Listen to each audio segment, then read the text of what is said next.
జై శ్రీరామ్. అందరికీ నమస్కారం. నేను మీ ప్రదీప్ని. వాగర్ధావివ సంపృక్తౌ వాగర్ధ ప్రతిపత్తయే జగతః పితరౌ వందే పార్వతీ పరమేశ్వరౌ. పెద్దల పాదాలకు, గురువుల పాదాలకు, భగవంతుడి పాదాలకు నమస్కారం చేస్తున్నాను. మరి ఇప్పుడు మరొక విషయం చెప్పడానికి మీ ముందుకు వచ్చాను. చాలా మంది చాలా సమస్యలు, తమ యొక్క మనసులో ఉన్నటువంటి ఇబ్బందులు చెప్పుకుంటున్నారు. ఏం పర్వాలేదు, అందరికీ నయమవుతుంది. మన ఆయుర్వేదం, భూమి తల్లి మనకుంది, ప్రకృతి మాత మనకుంది. తల్లి అందరినీ ఎలా చూసుకుంటుందో మన భూమాత కూడా మనకు చూసుకుని అన్ని మనకు అందిస్తుంది.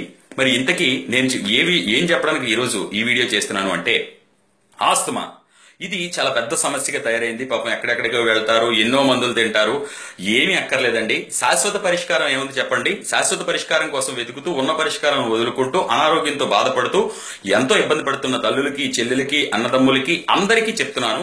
ఎవరైతే ఆస్తమాతో బాధపడుతున్నారో వాళ్ళందరికీ నా హృదయపూర్వక విన్నపం ఏమిటి అంటే, చాలా సింపుల్ గా 3 వస్తువులతో మన ఆస్తమాని కంట్రోల్లో ఉంచుకోవచ్చు.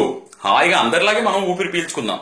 మనకి ఆ శక్తి ఉంది, ఈశ్వరుడు ఇచ్చాడు. అది ఎలా మెరుగుపరుచుకోవాలంటే, వాటిలో ఉన్నటువంటి మలినాలన్నింటినీ బయటికి తోసేద్దాము. ఆస్మా నుంచి రిలీఫ్ అయిపోవాలి అంటే ముందు కావలసిన పదార్థాలు 3 తమలపాకులు అతి సులువుగా, అతి తక్కువకు దొరికేవి, అల్లం అతి సులువుగా దొరికేది, తరువాత వెల్లుల్లి, ఈ 3 కావాలి. ఇవి ఎలా తీసుకోవాలి, మోతాదు ఉంది, అది కూడా చెప్తాను. ఈ ఫ్రెష్ గా తీసుకొచ్చినటువంటి తమలపాకుల్ని దంచి ముద్ద చేసి ఒక గుడ్డలో కట్టి వడకడితే మనకి రసం వస్తుంది.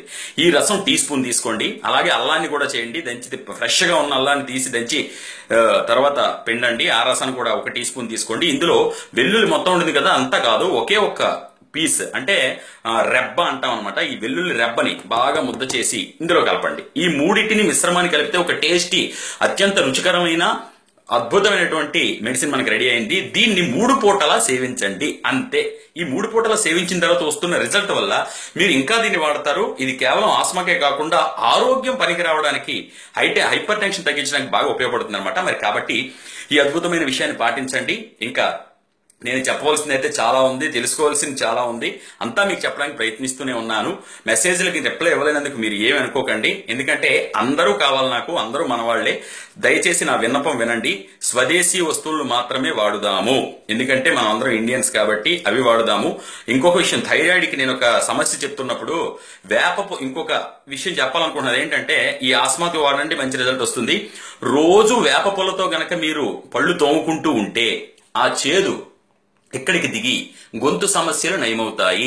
థైరాయిడ్ ఉన్న వాళ్ళకి ఇది అద్భుతమైన పరిష్కారంగా పనిచేస్తుంది.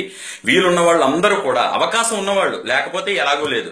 ఒకసారి మా చిన్న ఊళ్ళు, నేను చిన్న ఊళ్ళ నుంచి వచ్చి పెద్ద సిటీస్ లో ఉంటున్న వాళ్ళు, అవకాశం లేని వాళ్ళు ఏం చేస్తారో వాళ్ళకి కూడా మార్గం నేను చెప్తాను. ఒకేసారి మనం ఊరికి వెళ్తాం కదా, అప్పుడు ఖాళీ సమయాల్లో అమ్మనో నాన్ననో అడిగితే, లేదా మనం వెళ్ళి వేప చెట్టు దగ్గరికి వెళ్ళి ఆ పుల్లలు నరుక్కుని వచ్చి ఇంట్లో పెట్టుకోవచ్చు. మనం ఏ ఊరు వెళ్తాం ఆ ఊరు పట్టుకెళ్తాం. అవి ఎండినా ఏం కాదు, ఎన్ని రోజులైనా ఉంటాయి. అవి తీసుకొచ్చి ఎప్పుడైతే మనం పళ్ళుతాం, వారానికి ఒకసారి పెట్టుకోండి. సండే సాటర్డే వస్తుంది కదా, ఆ రోజున ఒక అరగంట ముందు దాన్ని నీటిలో నానబెట్టి తొక్క తీసి దానితో మీరు పళ్ళు తోమినట్లయితే చాలా రోగాలకి, పంటి సమస్యలకి, క్రిములకి, పళ్ళు చాలా చెప్పుకోలేనన్ని అద్భుతమైనటువంటి ఫలితాలు మీ సొంతం అవుతాయి. కేవలం రోజు లేచి వేప పుల్లతో పళ్ళు తోముకోవడం వల్ల ఇంచుమించు చాలా డబ్బులు సేవ్ చేసినట్టే, చాలా ఆరోగ్యంగా బతికినట్టే. మరిన్ని విషయాలు చెప్తాను. మీరు నన్ను ఫాలో అవుతుండండి. ఫేస్బుక్ లో అయితే ప్రదీప్ వానపల్లి అని పేజ్ ఉంది. అలాగే యూట్యూబ్ లో అయితే ప్రదీప్ వానపల్లి అని ఛానల్ ఉంది. తప్పకుండా సబ్స్క్రైబ్ అవ్వండి. ఈ సబ్స్క్రైబ్ అయిన తర్వాత వాళ్ళందరూ మన ఫ్యామిలీ మెంబర్స్ అవుతారు. అందరినీ ఆరోగ్యంగా ఉంచుదాము. నాకు తెలిసిన విషయాలు మీకు చెప్పాను, మీకు తెలిసిన విషయాలు అందరికీ చెప్పండి. అందరినీ ఆరోగ్యంగా ఉంచుదాము. Thank you very much. నేను మీ ప్రదీప్.